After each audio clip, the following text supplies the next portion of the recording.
Why, hello there, everybody. This is FrSky Steve, and welcome back to the channel. It's a beautiful evening in Chino Hills, and today we are going to be talking about setting up better flaps than you could ever possibly imagine. This is actually viewer mail, and this is going to get us into a topic we have never covered on the channel before, which is logic switches. And it's a scary word. It's not very scary at all. And this is a fairly easy one to start off with. So I'm excited to talk to you about this.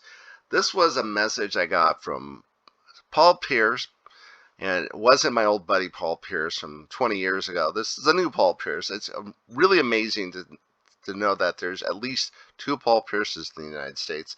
But Paul writes in and he said he set up flaps, he set up on a slider, and his sounds aren't working on the slider, and he wants to know how to set them up. And let me show you what I think he's talking about. So what he did is he went into model mixes, he went into flaps, he set up a flap mixer, and he set up a simple curve. So it went from 0 to this one ends at 85, and he probably ends it there so that the flaps don't make any noises when you get to the full extent of the range. And as he moves the slider, he can more or less move it up and down the range, and it will mimic everything. But the only spots he'll know exactly, can replicate over and over again, is when flaps are off, flaps are halfway, and flaps are full.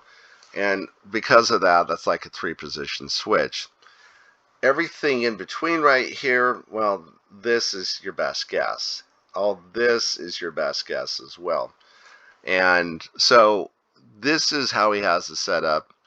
And he went over to this other area. So we're going to go stay in the models. We're going to move over to special functions. And he tried to do this. He tried to set up his flaps callouts. And he wanted to play audio, and he went looking to change this from always on to analogs, because your flaps are, if they're on a slider is an analog. An analog is something that turns as opposed to having a fixed position.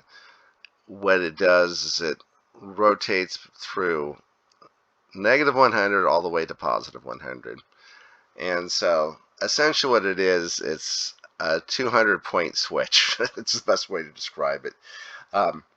But there's nothing here that says analog, so there's no way to set up sounds. And he wrote to me a bit bummed out, asking for help, and this is the help I give you.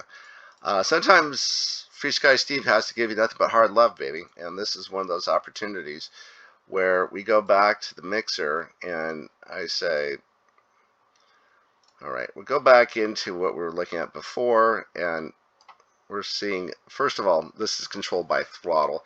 I only do this in the simulator, and that's so I can move this. That's the only analog that moves in the simulator, aside from the elevator gimbal as well. And I figured I'd use the slider because it doesn't lock in at the center. Anyway, this is when you are sending this on your transmitter. What you want to do is you want to make sure that this says one of these things up here, like left, slider right, whatever. And because of that, well, we got out of it. But what we wanted to do is go in here, and instead of using this generic flap where you have a linear curve, you'd use one of FrSky Steve's non-linear curves. And I love these things. And let me show you how insane this is. I'm going to go into edit, and instead of having a 2-point curve where it was 0 and 85, I set up a 5-point curve. And I set up all these 5 points. So the first point was 12. Actually, the first point is 0, and which means that's flaps up. The next one's 12%, which means that at 12%, that's a takeoff flap. And then at 17%, that's also a takeoff flap. So between one of these two takeoff flaps, you should be fine. And then I'd set up a 45% curve and a 75% points on here as well. And what that means is that those are landing flaps. So with this slider, I was able to set up not a 3-point curve, but a 5-point curve, get 2 extra points in there, and it gives you more options for flaps. And so on some days, maybe it's windy out and you're going to have an easier time taking off, and so maybe you just wanted to use 12% instead of your normal 17%.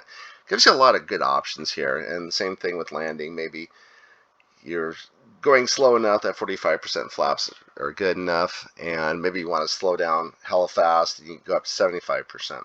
So a lot of options are there for you, and it's all controlled by your slider. Now, in order to make this work, it's not exactly going to work unless we do something with this, and that is to use logic switches.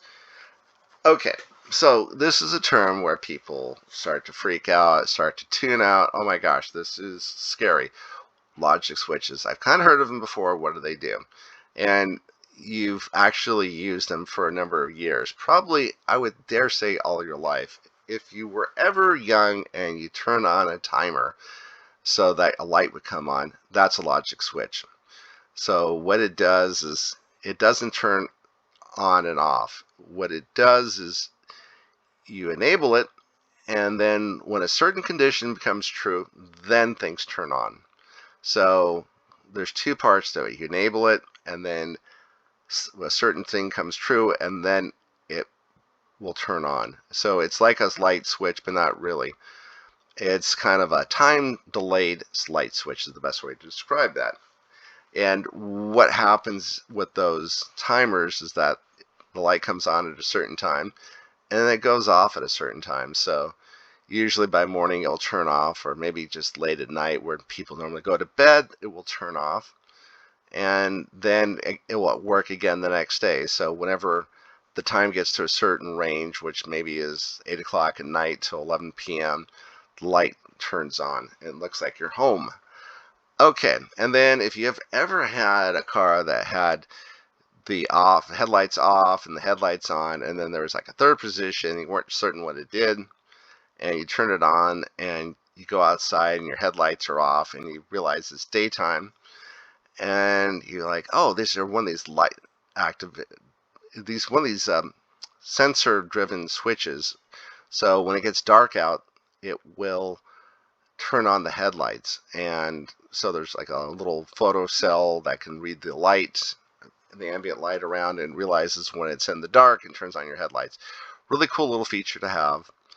And the active condition is not time this time, but it's actually the amount of light. So again, there's something that you turned on, so you enabled it, and then you waited for a certain condition to come true.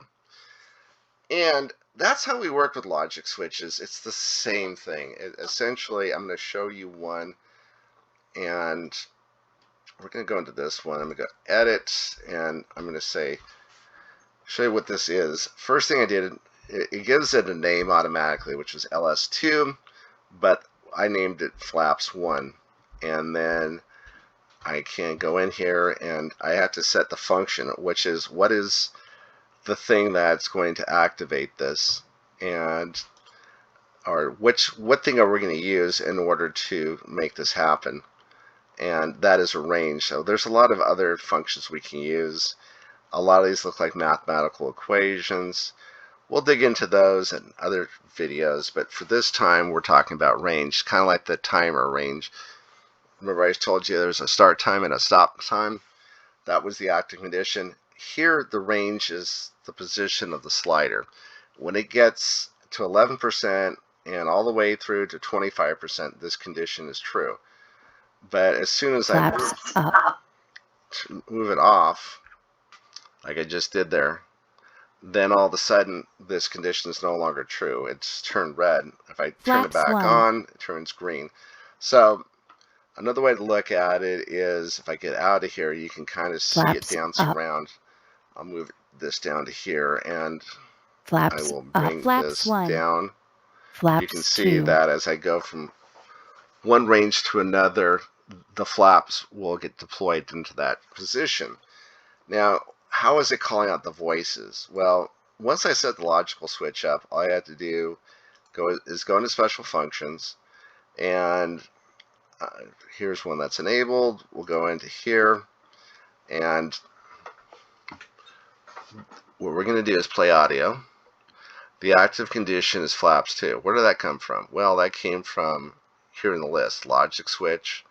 As long as I select that, I have a whole bunch of switches I can use. So flaps 2 is the switch I can use. And let's see, we are in logic switch 3. It's not flaps up, so it's flaps 2. And once we're in here, when this becomes true, it will play an audio file. And to select the file, you go down here and go into edit. This is for Ethos 1.5, by the way. Hit play file, and then you would select flaps 2 from the list, and that's the audio file. So when I get into this, as you can see, that when it's active, it's green, and when it's not active, it's red. So when I get back into it, you see that it lights up, the condition's true, and it's working.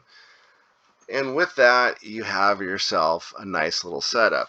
Now, if you wanted to go in later on and mess around with the curves, but you didn't want to go through the whole rigmarole of going into your mixes, going to the very bottom, going into edit, doing all this other stuff, you can just select model, go all the way to the curve section, and this one is one I edited already, and I can go in here one more time and I can move things around. I can move this back to 10%, I can move this back to 15%. Hit return, and I've changed the curve indefinitely. And that's what makes Ethos so powerful and so fun and so exciting. So I think that's a better way to work with the slider for your flaps. Let me know what you think in the comments, or if you have any questions, feel free to ask them in the comments. And I do thank you for watching. Have yourself a great evening.